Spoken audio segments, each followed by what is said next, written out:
You saw it here. You witnessed the event. I showed my stripes. I showed my colors. I'm here for you. Marginalized, looked down on, canceled out just for being strong, just for shining. Maybe it's by your own kids, your friends, the people you were trying to uplift.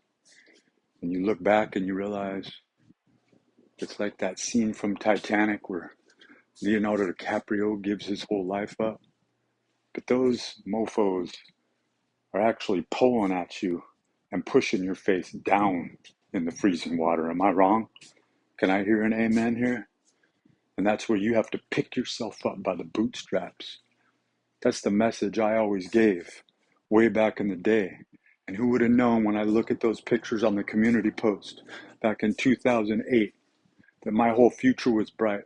I had almost 70 clients. I was making well into the six figures. I was a very respected trainer with a great education and a great future. My own mother, my own father, my own siblings, and my own kids turned against me. It's the truth. And it does happen. And you need to hear it here first.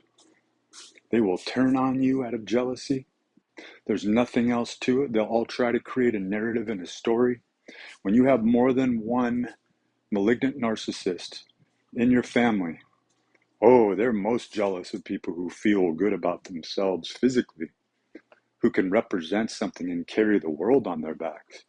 So I had a lot of clients that relied on me that I ended up letting down because there was manipulation. If you ever heard of that term, the flying monkeys.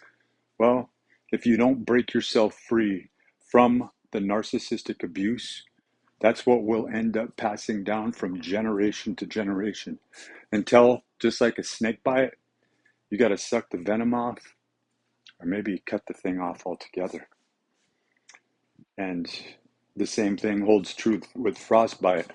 When you're in a bad, contagious, toxic environment, you may have to lose a limb. And those limbs are very hard to lose because those are the people in your life. Those are the people that you wanted to uplift, but they can't be uplifted. They can't be taught.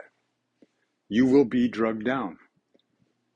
Soft people make hard people soft, and it's imperative that you recognize that you have to be hard, that you have to stay hard, that you can't back down, and you can't suck your cheeks in, and you can't get superficial.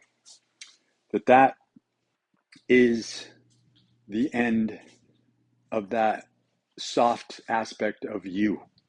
You don't need to be soft for anyone. There's not much time. We live in a very turbulent society, in a turbulent world. And when you look around the world, those people know it in other countries.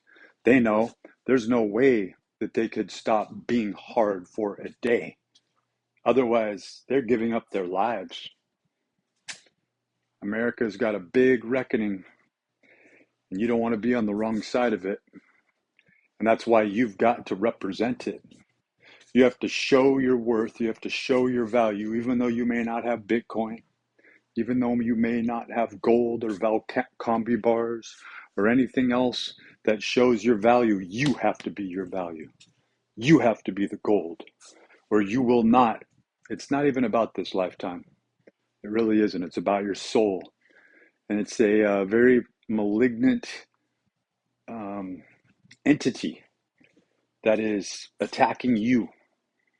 And if you're listening to this and you made it this far, you're probably a victim, because you definitely aren't somebody who's trying to get out of a situation that has afflicted you and caused pain and suffering in your life. You have to keep doing you. You have to keep being you. You have to be your absolute best. When you wake up in the morning, that's why I'm doing it. You see me walking 10 miles a day, and I post it up every day, don't I? You see me when I'm training as much as I do. I trained so much this month. I already trained 21 days in of the month, just in those 3 weeks that I did. So I took a whole week off and I'm right back in it because you are in it to win it. You have to do it. There's no other choice. And when you uplift yourself physically, you have to cut everyone else off. I lost cars. I lost my wealth. I lost my riches. I lost my jobs. I lost the respect, all because people couldn't functionally keep themselves afloat. And then they gather around to burn you in a pyre, to burn you in a fire, watching the person who was shining in their family, and then they all gather around and they call you the black sheep. They're the black sheep. They're the ones who failed. You know it. You remember it. You were there. But nobody else will testify to it. And that's what's wrong with America. That's what's systemically wrong. That's what's systemically toxic, is all that short-sighted confidence and hubris. You got to be able to walk the walk, and you have to be able to demonstrate this is who I am and this is what I am without saying a word. The communication is about what you do. Be great.